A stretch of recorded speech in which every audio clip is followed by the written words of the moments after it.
Fala galera, beleza? Vamos lá para mais um vídeo. Esse aqui é o vídeo 5 de administrativo e eu vou tratar nele dos pontos mais importantes sobre serviços públicos. Tranquilo? Gente, só um pedido aqui. Eu queria que vocês, depois do vídeo, ou depois de estudar o tema, né, quando vocês forem fechar a matéria, eu queria que vocês fizessem os exercícios do que concursos. Por quê? E quais exercícios, né? De juiz, promotor e delegado dos últimos 3, 4 anos. Por quê? É uma lista ótima. Nem sempre a gente tem nos últimos anos os exercícios mais importantes ou os exercícios mais complexos ou que sejam tão variados num tema só. Mas serviços públicos eu achei que dá para fazer uma coletânea muito boa pegando esses filtros. Serviços públicos, juiz, promotor e delegado dos últimos 3 anos. Tranquilo? Então, façam esses exercícios, eu acho que são de 29 exercícios só, e são um ótimo complemento para o seu estudo e um complemento até para esse vídeo. Tranquilo? Vamos lá então. Começando aqui, serviços públicos, noções iniciais. Quais são as concepções de serviços públicos? Primeira, amplíssima. Amplíssima é que considera serviço público qualquer atividade prestada pelo Estado. Não é adotada majoritariamente, né? Que gera confusão, por exemplo, com a função administrativa do Estado, que não é um serviço público. A doutrina majoritária, que é a concepção que prevalece na doutrina e que eu acho que você tem que adotar na sua resposta de prova objetiva e discursiva e oral, é a concepção ampla, que serviço público é toda atividade estatal que gera uma utilidade direta e imediata, tá? Dos administrados. Essa seria a concepção mais adequada para você colocar na sua prova.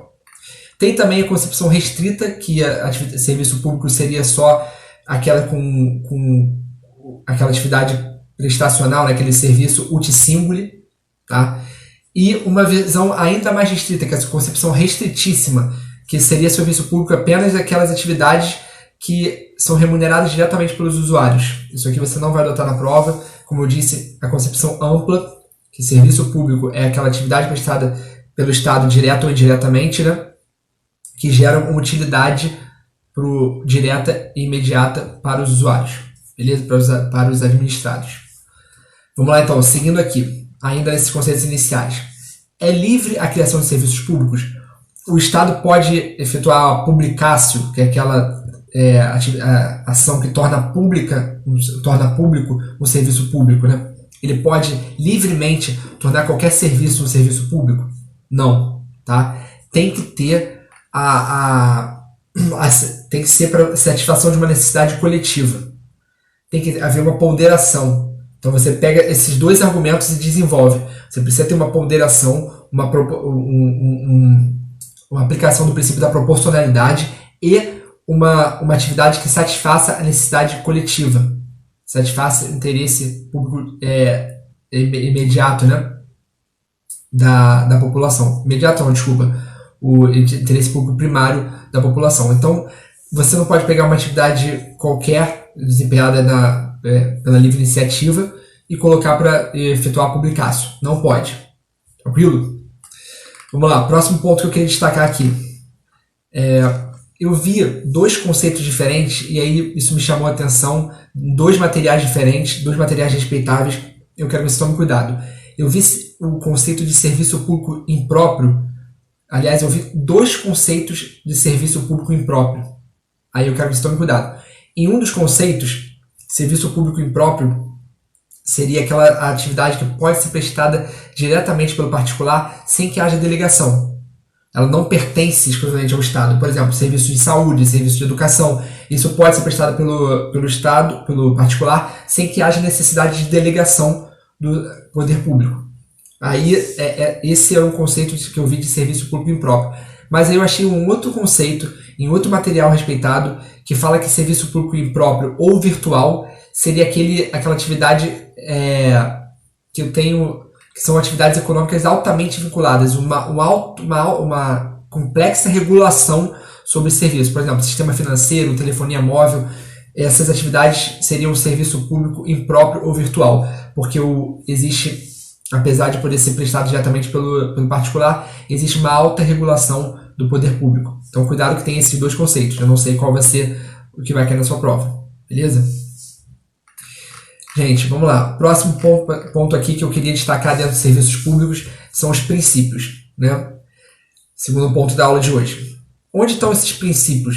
De onde a doutrina tira esses princípios específicos dos serviços públicos? Tira do artigo 6º, parágrafo 1º da Lei 8987 de 95.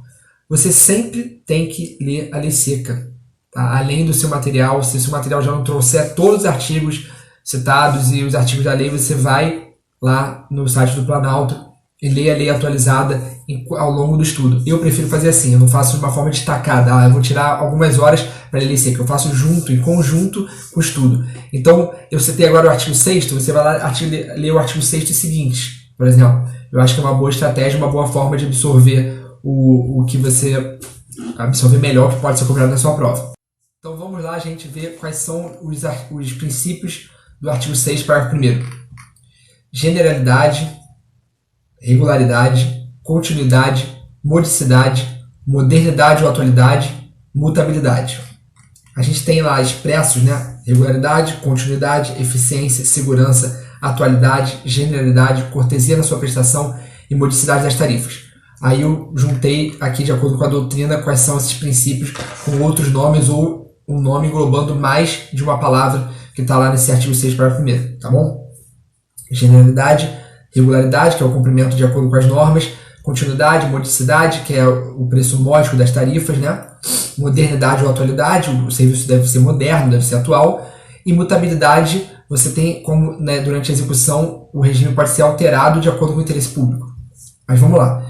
A gente tem esses princípios e eu vou destacar alguns pontos aqui importantes, até para a prova discursiva, de dois princípios. Primeiro, três princípios. Primeiro, modernidade ou atualidade e mutabilidade. Essa é a relação dos princípios da modernidade ou atualidade, né, que são sinônimos, e mutabilidade. Primeiro, você já ouviu falar da teoria dos contratos incompletos? O que é isso? O contrato administrativo numa concessão de serviço público, numa permissão de serviço público, ele deve ter algumas lacunas que são necessárias para ajustar o contrato aos interesses atuais e modernos, com o passar do tempo. Vamos lá. Você sabe que no contrato, por exemplo, de parceria público-privada, você pode ter um contrato de até 35 anos.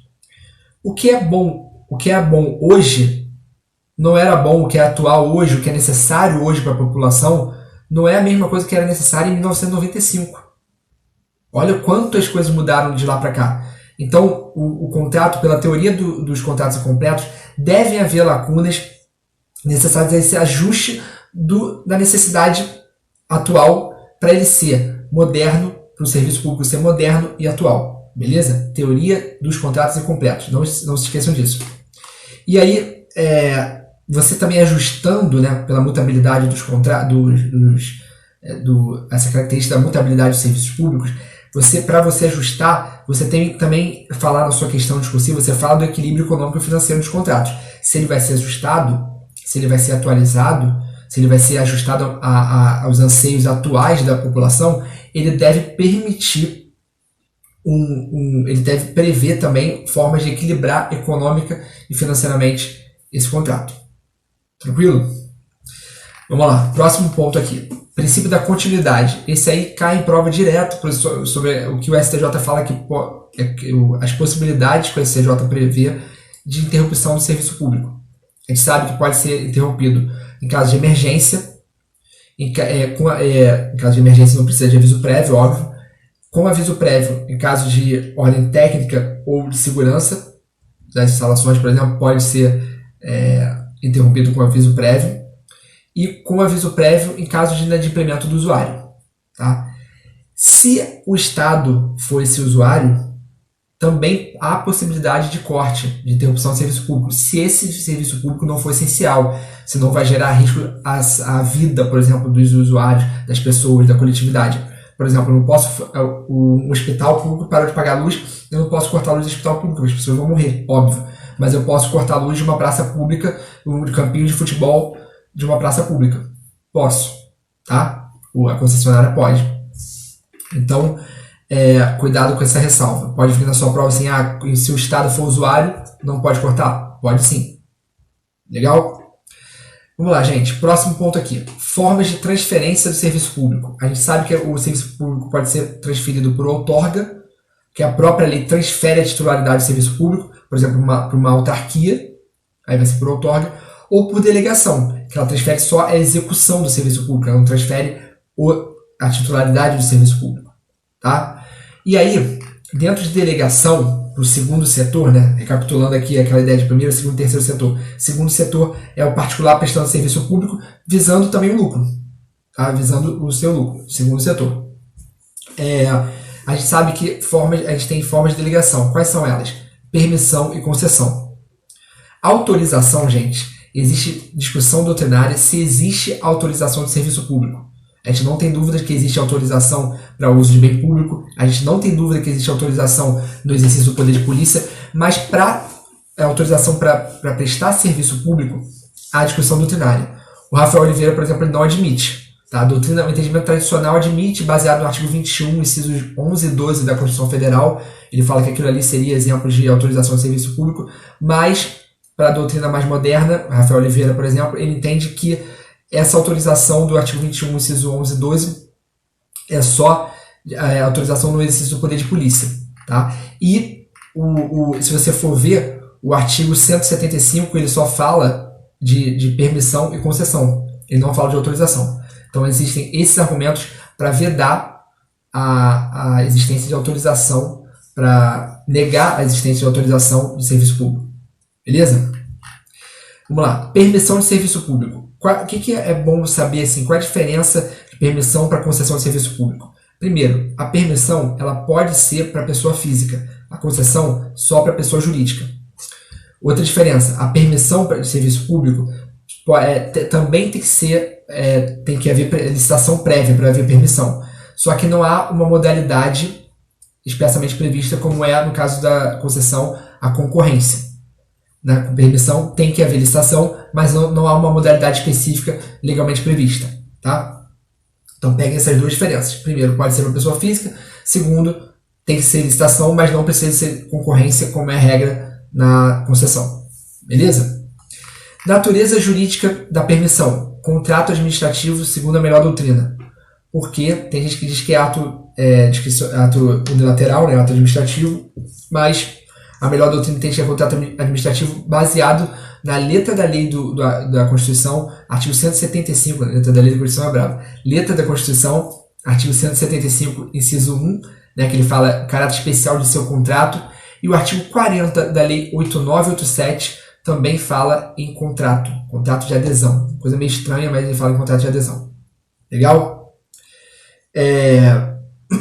Estranho que eu estou falando é falar de contrato de adesão, porque quase todo contrato administrativo já está lá no edital de licitação, já vem o contrato. Então, todo seria o meio de adesão. Mas tudo bem.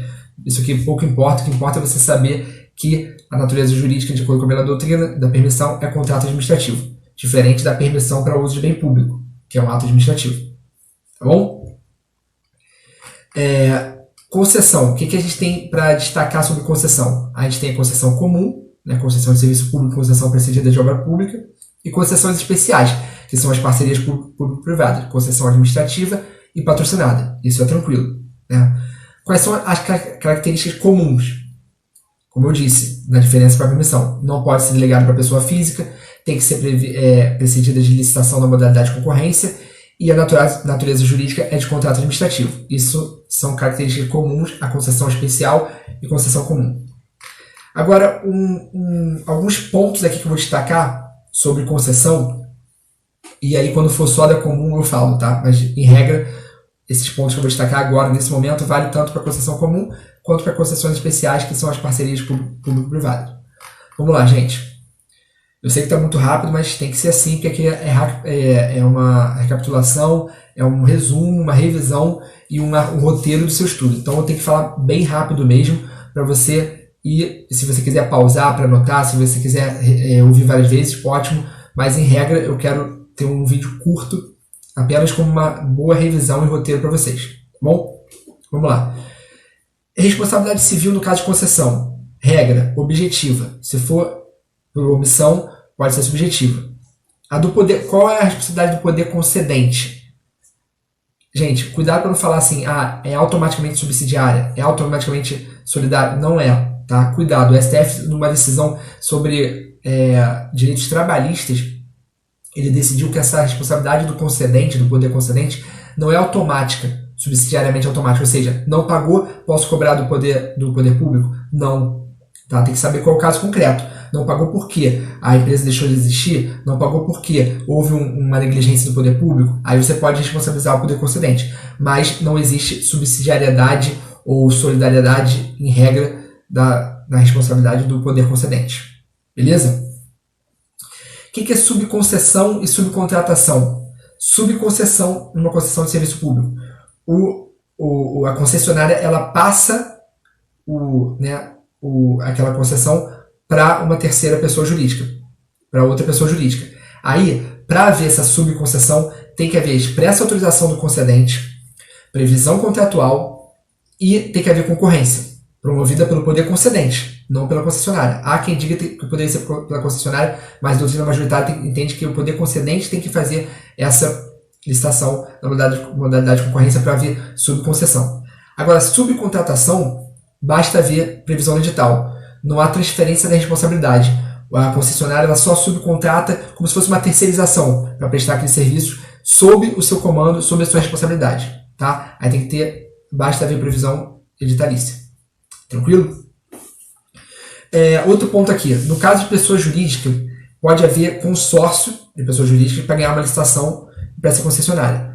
Aí a responsabilidade vai ser solidária, né? Pode haver a responsabilidade solidária dessas pessoas jurídicas, só que tem que ser escolhida uma empresa líder para responder perante o poder concedente, tá? Desse consórcio. Vamos lá, mais um ponto aqui. Caso haja intervenção do Estado na concessão, tem que ser instalado um PAD dentro de 30 dias e tem que escolher um interventor e a intervenção tem que ser mediante decreto. Olha só, requisitos aqui para intervenção na concessão. Instauração de PAD, escolher um interventor e deve ser por decreto. Então é mais fácil se tiver um erro, alguma irregularidade na concessão, algum inadimplemento total ou parcial, é mais fácil declarar caducidade com o PAD anterior, sem precisar intervir. Né? Isso é assim, eu estou falando só uma questão prática aqui. O Estado vai preferir fazer um PAD e declarar caducidade, se for o caso, vai preferir fazer isso à intervenção, tá? Porque tem todos esses requisitos. Mas vocês sabem que pode haver sim intervenção na concessão, tá bom? Duas observações aqui, letra de lei. Artigo 18A da 8987 previu a possibilidade de inversão das fases, como ocorre no pregão, tá? Na concessão, no contrato de permissão ou na licitação para concessão e permissão. Cuidado, artigo 18A. E outra coisa, artigo 20. Outra diferença para PPP, para parceria público-privada, entre concessão comum e concessão especial. A sociedade de propósito específico é facultativa, a criação a exigência da constituição de uma sociedade de propósito específico é facultativa no caso de concessão comum e obrigatória no caso de parceria público-privada. Cuidado com mais essa diferença. Tranquilo? Vamos lá. Próximo ponto aqui. Já sobre parceria público-privada. O que a gente tem nessa concessão especial, nessa parceria público-privada? A concessão patrocinada e administrativa. Na patrocinada, existe uma subvenção, né, uma contraprestação pecuniária do parceiro público, mais a remuneração do particular, né, da concessionária, mediante tarifa paga pelos usuários. Isso é a concessão patrocinada. A concessão administrativa, a própria administração pública é usuária direta ou indireta. Então há apenas uma contraprestação da administração pública e não dos usuários. Tranquilo? Essa é a diferença das duas espécies de concessão especial. Vamos lá. Aí características comuns e letra de lei que é cobrada para caramba em prova. Qual é o prazo de duração da parceria público-privada? Tem que ser maior que 5 anos e menor ou igual a 35 anos. Tá? Cuidado com isso. Outra coisa, tem que haver previsão da repartição dos riscos entre a concessionária e o poder concedente. Tem que haver essa previsão da repartição de riscos. Artigo 4º e 5º da Lei 11.079 de 2004. Tá? Cuidado com isso aí. E pode haver previsão, isso aí já vi cobrar em prova, pode haver previsão da repartição de riscos até em caso fortuito, força maior, fato do príncipe. Todos esses fatores, essas causas de risco, né, devem estar previstas como explicando melhor, deve haver uma repartição de riscos até em caso de fato do príncipe, caso fortuito, força maior, tá? Até em área extraordinária. Beleza? Vamos lá. Tem que haver artigo 2º, parágrafo 4º da 11.079. Não pode haver PPP, concessão especial, para prestar apenas para uma das atividades previstas ali no artigo 2º, parágrafo 4º, inciso 3. Prestação de mão de obra, prestação de equipamentos ou obras públicas. Tem que ter mais de uma dessas atividades para poder ser válida. Não pode ser uma delas só. Apenas para prestação de mão de obra, apenas para prestação de equipamentos, apenas para obras públicas. Tá bom? Tem que ter mais de uma delas. Modalidade de licitação, concorrência, como é na concessão comum. Pode haver consulta pública, né? Se for mais de 70% de investimento público, tem que ter autorização legislativa específica para isso, tá bom?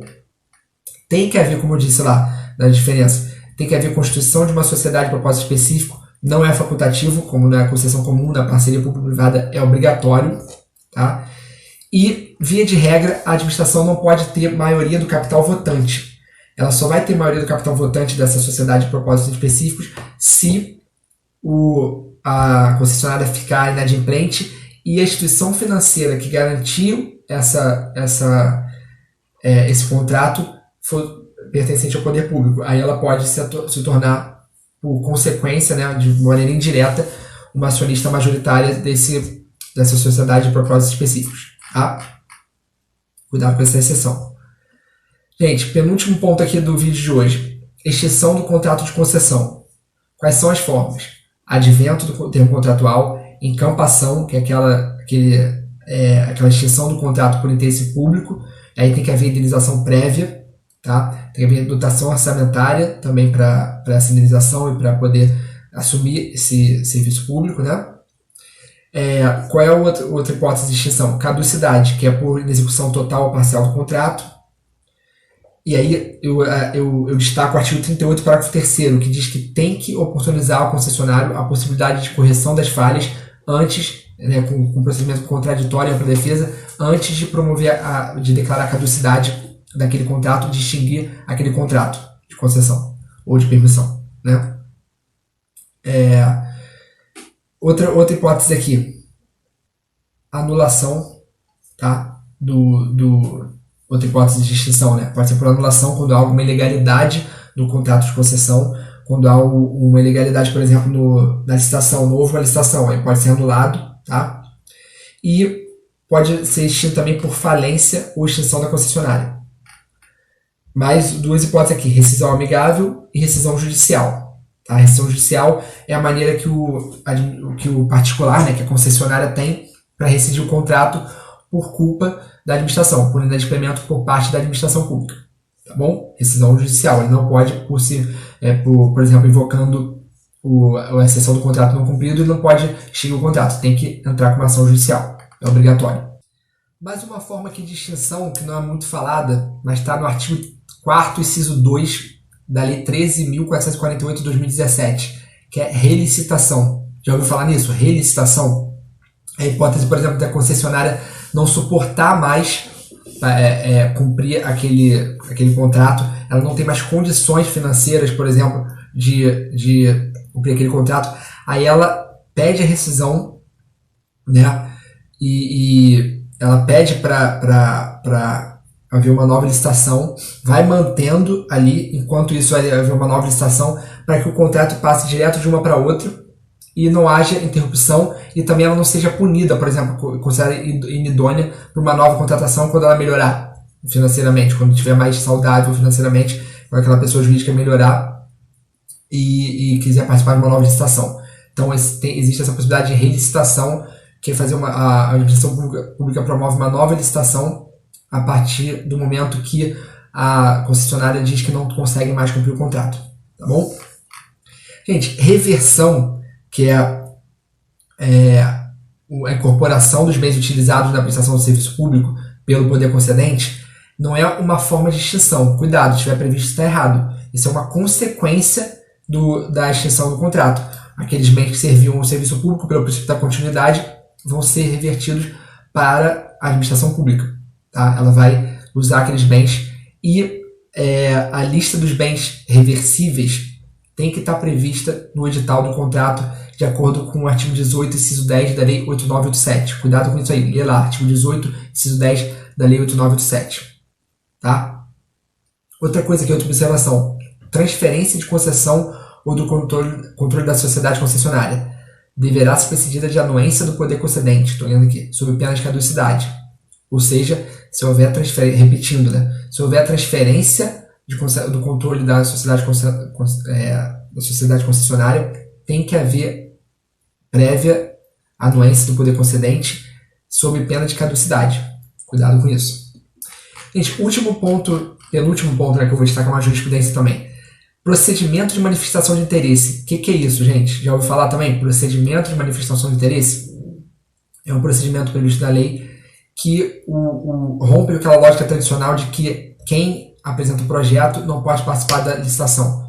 Para esse procedimento de manifestação de interesse, os particulares apresentam um projeto de uma obra pública, de um serviço público, por exemplo, e aí, a partir desse projeto apresentado pelos particulares, a administração pode ou não promover uma licitação para delegar, né, para assinar um contrato de concessão. E aí, a grande diferença é que nesse procedimento de manifestação de interesse, o particular que ganhou, ele pode sim ser o vencedor da licitação também. Não há óbice de que ele participe da licitação. E aí, se ele também não ganha, se ele ganhar o procedimento de manifestação de interesse e não for o vencedor da licitação, ele vai ser reembolsado por esse projeto, ele vai ser pago por esse projeto pela concessionária vencedora. Tá bom? É importante saber isso. Isso é ótimo, porque é uma medida ótima, porque o poder público, às vezes, não tem condições técnicas de fazer um projeto sobre um determinado assunto. E aí, ele analisa, ele vai receber um projeto pronto de quem realmente tem a expertise naquele assunto. Tá? Procedimento de manifestação de interesse. Então, gente, o último ponto do vídeo de hoje é um julgado do STJ. Vamos lá. Está no informativo 605, de 7 de junho de 2017. É um agravo interno na SLS 2240 de São Paulo, tá? Relatora ministra Laurita Vaz. Vamos lá. Ela citou a doutrina Chenery. Como é que se escreve isso? Chenery. Não sei se é assim que se fala, mas é assim que se escreve, tá? O que ela fala, essa doutrina? Se um ato é dotado de alta complexidade técnica, não pode o judiciário intervir anulando aquele ato, dizendo que não foi adotada a melhor técnica, porque o judiciário não tem a expertise necessária para aquilo. Então, um ato dotado de alta discricionalidade, de alta complexidade técnica, o Poder Judiciário, por essa doutrina, não pode intervir para dizer anulando, dizendo que não foi adotada a melhor forma, tá bom? Isso é importante no serviço público, porque, por exemplo, já foi adotado esse entendimento, né, para o reajuste de tarifa de serviço público, analisando quanto gastou, quanto se gasta, qual é toda a economia, a logística relativa àquele aumento de uma tarifa, e aí o judiciário não pode, de acordo com essa doutrina e pela separação de poderes, e não pode intervir dizendo qual é o melhor, dizendo que não foi adotada a melhor técnica, tá bom? Gente, era isso que eu tinha para destacar. Façam os exercícios, estudem esse tema, acho que é um tema muito importante para a prova, como quase todos que eu destaco aqui, mas serviços públicos, não sei porquê, eu aposto bastante que vai cair na sua prova, tá bom? Um abraço aí, até o próximo vídeo.